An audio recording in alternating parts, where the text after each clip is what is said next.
Welcome to the study Sudeep YouTube channel. ನೀವೇನಾದರೂ ನಮ್ಮ channel ಹೊಸಬರಾದರೆ ಸಬ್ಸ್ಕ್ರೈಬ್ ಮಾಡಿ, ಲೈಕ್ ಮಾಡಿ, ಶೇರ್ ಮಾಡಿ.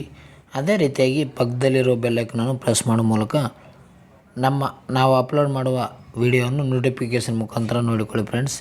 ಇವತ್ತಿನ ವಿಡಿಯೋದಲ್ಲಿ ನಾವು ಮೇ ತಿಂಗಳ 9, 10, 11 ಕರೆಂಟ್ ಅಫೇರ್ಸ್ ಬಗ್ಗೆ ಮಾಹಿತಿ ನೋಡೋಣ. ಮೊದಲನೇ ಪ್ರಶ್ನೆ ಏನಪ್ಪ ಅಂತಂದರೆ, ವಿಶ್ವ ಫುಟ್ಬಾಲ್ ದಿನ ಯಾವಾಗ ಆಚರಿಸಲಾಗುತ್ತದೆ ಪ್ರಶ್ನೆ ಇದೆ. ಇದಕ್ಕೆ ಸರಿಯಾದ ಉತ್ತರ ಆಪ್ಷನ್ಸ್ ಬಿ, ಮೇ 25. ನೋಡೋದಾದರೆ ಮೇ 25 ವಿಶ್ವ ಫುಟ್ಬಾಲ್ ದಿನ ಎಂದು ವಿಶ್ವಸಂಸ್ಥೆ ಇತ್ತೀಚೆಗೆ ಘೋಷಣೆ ಮಾಡಿದೆ. ವಿಶ್ವಸಂಸ್ಥೆಯ ಸಾಮಾನ್ಯ ಸಭೆಯಲ್ಲಿ ಪ್ರತಿ ವರ್ಷ ಮೇ 25ರಂದು ವಿಶ್ವ ಫುಟ್ಬಾಲ್ ದಿನವನ್ನಾಗಿ ಆಚರಿಸುವುದಕ್ಕೆ ಸಂಬಂಧಿಸಿದಂತೆ ನಿರ್ಣಯವನ್ನು ಅಂಗೀಕರಿಸಲಾಗಿದೆ. ಯಾವಾಗ? ಮೇ 25ರಂದು ವಿಶ್ವ ಫುಟ್ಬಾಲ್ ದಿನವನ್ನಾಗಿ ಆಚರಿಸಲು ಇತ್ತೀಚೆಗೆ ವಿಶ್ವಸಂಸ್ಥೆ ನಿರ್ಣಯವನ್ನು ಕೈಗೊಂಡಿದೆ. ಜಗತ್ತಿನ ಮೊದಲ ಅಂತಾರಾಷ್ಟ್ರೀಯ ಫುಟ್ಬಾಲ್ ಟೂರ್ನಿ ಮೇ 25, 1924ರ ಪ್ಯಾರಿಸ್ ಒಲಿಂಪಿಕ್ನಲ್ಲಿ ಆಯೋಜಿಸಲಾಗಿತ್ತು. ಈ ವರ್ಷ ಫುಟ್ಬಾಲ್ ಟೂರ್ನಿಗೆ ಶತಮಾನೋತ್ಸವ. ಈ ಹಿನ್ನೆಲೆಯಲ್ಲಿ ವಿಶ್ವಸಂಸ್ಥೆಯ ಘೋಷಣೆಗೆ ವ್ಯಾಪಕ ಸಕಾರಾತ್ಮಕ ಸ್ಪಂದನೆ ವ್ಯಕ್ತವಾಗಿದೆ. ಅಂದರೆ ಮೊದಲ ಅಂತಾರಾಷ್ಟ್ರೀಯ ಫುಟ್ಬಾಲ್ ಟೂರ್ನಿ ಯಾವಾಗ ನಡೀತಪ್ಪ ಅಂದರೆ ಮೇ 25, 1924ದಾಗ ಪ್ಯಾರಿಸ್ನಲ್ಲಿ ನಡೆಯಿತು. ಅದೇ ರೀತಿಯಾಗಿ ನೋಡೋದಾದರೆ ವಿಶ್ವಸಂಸ್ಥೆ ಬಗ್ಗೆ ಮಾಹಿತಿ ನೋಡೋದಾದರೆ, ವಿಶ್ವಸಂಸ್ಥೆ ಈ ವಿಶ್ವಸಂಸ್ಥೆ ಸ್ಥಾಪನೆಯಾಗಿದ್ದು 1945 ಅಕ್ಟೋಬರ್ 24. ಇದರ ಕೇಂದ್ರ ಕಚೇರಿ ಅಥವಾ ಪ್ರಧಾನ ಕಚೇರಿ ಇರುವುದು ನ್ಯೂಯಾರ್ಕ್ ಸಿಟಿಯಲ್ಲಿ. ಅಂದರೆ ಅದೇ ರೀತಿಯಾಗಿ ವಿಶ್ವಸಂಸ್ಥೆಯ ಕಾರ್ಯದರ್ಶಿ ಅಥವಾ ಜನರಲ್ ಯಾರಪ್ಪ ಅಂದರೆ ಆ್ಯಂಟೋನಿಯೋ ಗುಟೆರೆಸ್ ವಿಶ್ವಸಂಸ್ಥೆಯ ಕಾರ್ಯದರ್ಶಿಯಾಗಿದ್ದಾರೆ. ಯಾರು? Antonio Guterres. ಅದೇ ರೀತಿಯಾಗಿ ವಿಶ್ವಸಂಸ್ಥೆಯ ಸಾಮಾನ್ಯ ಸಭೆ ಅಧ್ಯಕ್ಷರು ಯಾರಪ್ಪ ಅಂತಂದರೆ ಡೆನಿಸ್ ಫ್ರಾನ್ಸಿಸ್ ಅವರು ವಿಶ್ವಸಂಸ್ಥೆಯ ಸಾಮಾನ್ಯ ಸಭೆಯ ಅಧ್ಯಕ್ಷರಾಗಿದ್ದಾರೆ. ಇವರನ್ನು ಇತ್ತೀಚೆಗೆ ನೇಮಕ ಮಾಡಲಾಗಿದೆ. ಮುಂದಿನ ಪ್ರಶ್ನೆಗೆ ಹೋಗೋಣ. ಏಷ್ಯನ್ ಅಂಡರ್ 22 ಹಾಗೂ ಯೂತ್ ಬಾಕ್ಸಿಂಗ್ ಚಾಂಪಿಯನ್ಶಿಪ್ಗಳು ಯಾವ ದೇಶದಲ್ಲಿ ಜರುಗಿದವು? ಅಂದರೆ ಇತ್ತೀಚೆಗೆ ಏಷ್ಯನ್ ಅಂಡರ್ 22 ಮತ್ತು ಯೂತ್ ಬಾಕ್ಸಿಂಗ್ ಚಾಂಪಿಯನ್ಶಿಪ್ ಜರುಗಿದವು. ಯಾವ ದೇಶದಲ್ಲಿ ನಡೆಯುತ್ತೆಂದು ಪ್ರಶ್ನೆಯನ್ನು ಕೇಳಲಾಗಿದೆ. ಇದಕ್ಕೆ ಸರಿಯಾದ ಉತ್ತರ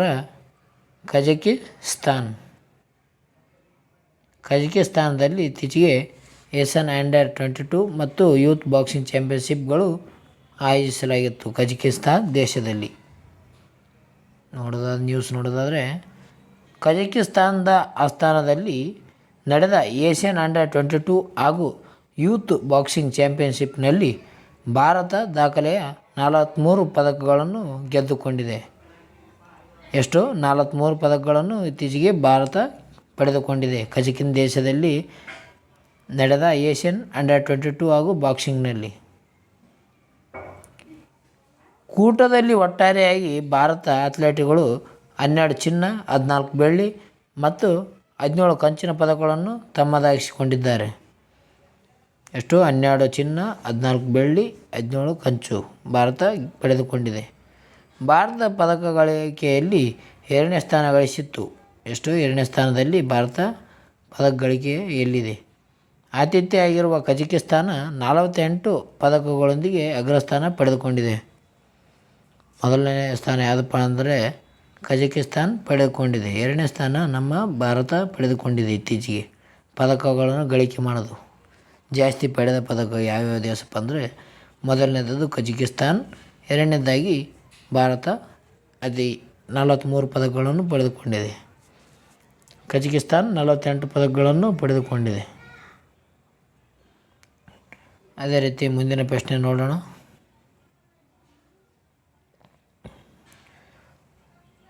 ಬಸವಶ್ರೀ ಪ್ರಶಸ್ತಿಯನ್ನು ಯಾರಿಗೆ ನೀಡಲಾಗಿತ್ತು? ಇತ್ತೀಚೆಗೆ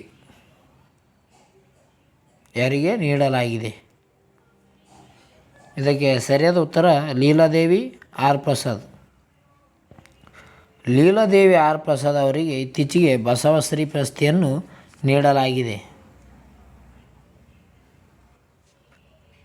ಬಸವ ವೇದಿಕೆ ವತಿಯಿಂದ ನೀಡುವ ಬಸವಶ್ರೀ ಪ್ರಶಸ್ತಿಗೆ ಮಾಜಿ ಸಚಿವೆಯಾಗಿರುವ ಲೀಲಾದೇವಿ ಆರ್ ಪ್ರಸಾದ್ ಹಾಗೂ ವಚನ ಸಾಹಿತ್ಯ ಶ್ರೀ ಪ್ರಶಸ್ತಿಗೆ ಹಿಂದೂಸ್ತಾನಿ ಗಾಯಕ ಆಗಿರುವ ಅಂಬಯ್ಯ ನುಲಿ ಆಯ್ಕೆಯಾಗಿದ್ದಾರೆ. ಇವರಿಬ್ಬರು ಯಾರು? ಲೀಲಾದೇವಿ ಆರ್ ಪ್ರಸಾದ್ ಬಸವಶ್ರೀ ಪ್ರಶಸ್ತಿ ಪಡೆದುಕೊಂಡಿದ್ದಾರೆ. ಅದೇ ರೀತಿಯಾಗಿ ವಚನ ಸಾಹಿತ್ಯ ಶ್ರೀ ಪ್ರಶಸ್ತಿಯನ್ನು ಹಿಂದೂಸ್ತಾನಿ ಗಾಯಕ ಆಗಿರುವ ಅಂಬಯ್ಯ ನುಲಿ ಆಯ್ಕೆಗೊಂಡಿದ್ದಾರೆ.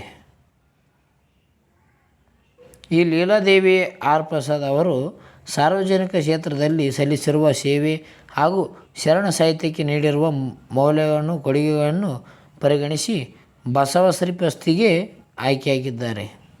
ಯಾರು? ಲೀಲಾದೇವಿ ಆರ್ ಪ್ರಸಾದ್. ಇವರಿಗೆ ಬಸವಶ್ರೀ ಪ್ರಶಸ್ತಿಯನ್ನು ನೀಡಲಾಗಿದೆ. ಇವರು ಸಾರ್ವಜನಿಕ ಕ್ಷೇತ್ರದಲ್ಲಿ ಹಲವಾರು ಸೇವೆಯನ್ನು ಸಲ್ಲಿಸಿದ್ದಾರೆ. ಆದ್ದರಿಂದ ಬಸವಶ್ರೀ ಪ್ರಶಸ್ತಿ ನೀಡಲಾಗಿದೆ. ಅದೇ ರೀತಿಯಾಗಿ ಅಂಬಯ್ಯ ನುಲಿ ಅವರು ವಚನ ಸಂಗೀತಕ್ಕೆ ಸಲ್ಲಿಸಿರುವ ಕೊಡುಗೆಯನ್ನು ಪರಿಗಣಿಸಿ ವಚನ ಸಾಹಿತ್ಯ ಶ್ರೀ ಪ್ರಶಸ್ತಿಯನ್ನು ನೀಡಲಾಗಿದೆ ಇತ್ತೀಚೆಗೆ ಇವರಿಗೆ. ಯಾರಿಗೆ? ಅಂಬಯ್ಯ ನುಲಿ. ಅಂಬಯ್ಯ ನುಲಿ ಪಡೆದುಕೊಂಡಿರೋದು ವಚನ ಸಾಹಿತ್ಯ ಶ್ರೀ ಪ್ರಶಸ್ತಿ. ಲೀಲಾದೇವಿ ಆರ್ ಪ್ರಸಾದ್ ಅವರು ಪಡೆದುಕೊಂಡಿರೋದು ಬಸವಶ್ರೀ ಪ್ರಶಸ್ತಿ. ಮುಂದಿನ ಪ್ರಶ್ನೆಯನ್ನು ನೋಡೋಣ. ದೇಶದ ಮೊದಲ ಹೈಬ್ರಿಡ್ ಕ್ರಿಕೆಟ್ ಪಿಚ್ ಎಲ್ಲಿದೆ? ಇದಕ್ಕೆ ಸರಿಯಾದ ಉತ್ತರ ಆಪ್ಷನ್ಸ್ ಬಿ, ಹಿಮಾಚಲ ಪ್ರದೇಶ್. ನೋಡೋದಾದರೆ ಹಿಮಾಲಯ ಶ್ರೇಣಿಯಲ್ಲಿ ತಲೆ ಎತ್ತಿದ ದೇಶದ ಮೊದಲ ಹೈಬ್ರಿಡ್ ಕ್ರಿಕೆಟ್ ಪಿಚ್ ನ್ಯೂಸ್ ನೋಡೋದಾದರೆ ಹಿಮಾಚಲ ಪ್ರದೇಶ ಕ್ರಿಕೆಟ್ ಸಂಸ್ಥೆಯ HPCA ಕ್ರೀಡಾಂಗಣದಲ್ಲಿ ಭಾರತದ ಮೊದಲ ಹೈಬ್ರಿಡ್ ಕ್ರಿಕೆಟ್ ಪಿಚ್ಚನ್ನು ಅನಾವರಣಗೊಳಿಸಲಾಯಿತು. ಇಲ್ಲಿ ಹಿಮಾಚಲ ಪ್ರದೇಶದಲ್ಲಿ ಇತ್ತೀಚೆಗೆ ಕ್ರಿಕೆಟ್ ಸಂಸ್ಥೆಯ ಕ್ರೀಡಾಂಗಣದಲ್ಲಿ ಭಾರತದ ಮೊದಲ ಹೈಬ್ರಿಡ್ ಕ್ರಿಕೆಟ್ ಪಿಚ್ಚನ್ನು ಇತ್ತೀಚೆಗೆ ಹಿಮಾಚಲ ಪ್ರದೇಶದಲ್ಲಿ ಅನಾವರಣಗೊಳಿಸಲಾಗಿದೆ. ಇದರ ವಿಶೇಷತೆ ಏನದಪ್ಪ ಅಂತಂದ್ರೆ ಇದು ನೆದರ್ಲ್ಯಾಂಡ್ ಮೂಲದ SIS ಸಂಸ್ಥೆಯ ಈ ಪಿಚ್ ಅಳವಡಿಕೆ ಮಾಡಿದ್ದು 95% ನೈಸರ್ಗಿಕ ಟರ್ಫ್ ಜೊತೆಗೆ 5% ಸಿಂಥೆಟಿಕ್ ಫೈಬರನ್ನು ಈ ಪಿಚ್ ಒಳಗೊಂಡಿದೆ. ಅಂದರೆ ಈ ಪಿಚ್ನಲ್ಲಿ ಇದು ನೆದರ್ಲ್ಯಾಂಡ್ ಮೂಲದಿಂದ ಬಂದಿದೆ. ಇದು ಪಿಚ್ ನೆದರ್ಲ್ಯಾಂಡ್ ದೇಶದಿಂದ. ಇದರಲ್ಲಿ 95% ನೈಸರ್ಗಿಕ ಟರ್ಫ್ ಮತ್ತು 5% ಸಿಂಥೆಟಿಕ್ ಫೈಬರನ್ನು ಬಳಸಲಾಗಿದೆ ಪಿಚ್ ಜೊತೆ ಹಾಕಲು. ಹೈಬ್ರಿಡ್ ಪಿಚ್ ಸಾಮಾನ್ಯ ಪಿಚ್ಗಿಂತ ಹೆಚ್ಚು ಸಮಯ ಬಳಕೆಗೆ ಯೋಗ್ಯವಾಗಲಿದೆ. ಮುಂದಿನ ಪ್ರಶ್ನೆ ನೋಡೋಣ. 2022ರಲ್ಲಿ ಅತಿ ಹೆಚ್ಚು ಹಣ ರವಾನೆ ಪಡೆದ ದೇಶ ಯಾವುದು? ಇದಕ್ಕೆ ಸರಿಯಾದ ಉತ್ತರ ಆಪ್ಷನ್ಸ್ ಬಿ, ಭಾರತ. ಇದು ಭಾರತ ದೇಶವು 2022ರಲ್ಲಿ ಅತಿ ಹೆಚ್ಚು ಹಣ ರವಾನೆ ಪಡೆದ ದೇಶವಾಗಿದೆ ಭಾರತ ದೇಶ.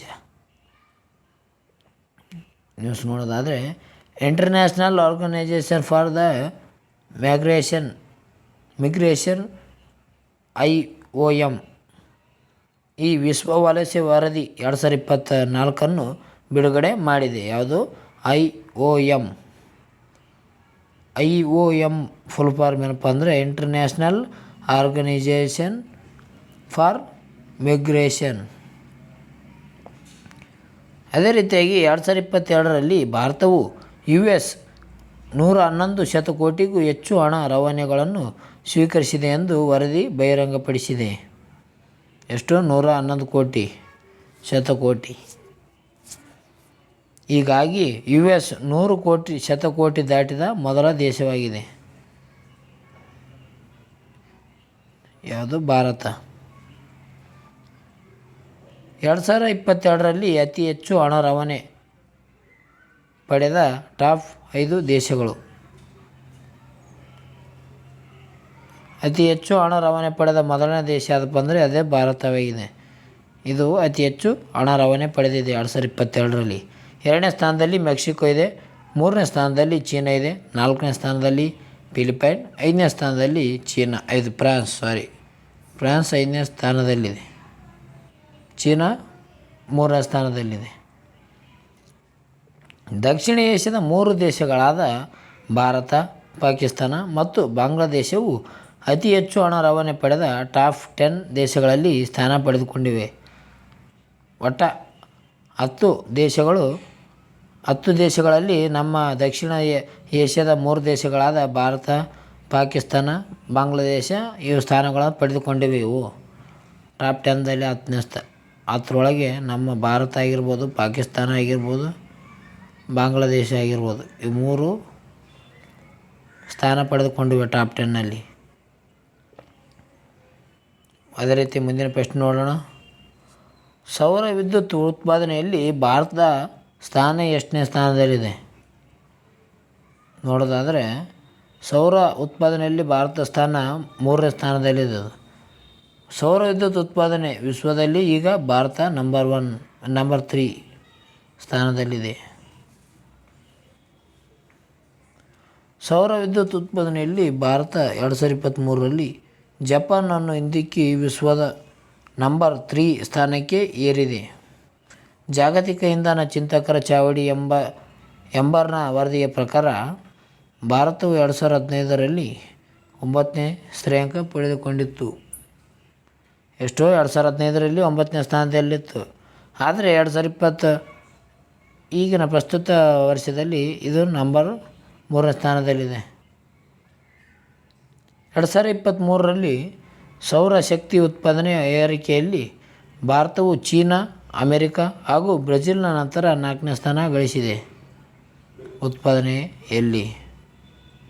ಉತ್ಪಾದನೆ ಏರಿಕೆಯಲ್ಲಿ ಭಾರತ ಚೀನಾ ಆಗಿರ್ಬೋದು, ಅಮೆರಿಕ ಆಗಿರ್ಬೋದು, ಬ್ರೆಜಿಲ್ಕಿಂತ ಜಾಸ್ತಿ ಪಡೆದುಕೊಂಡಿದೆ, 4ನೇ ಸ್ಥಾನದಲ್ಲಿದೆ. ಇವತ್ತಿನ ಆನ್ಲೈನರ್ ಬಗ್ಗೆ ನೋಡೋಣ.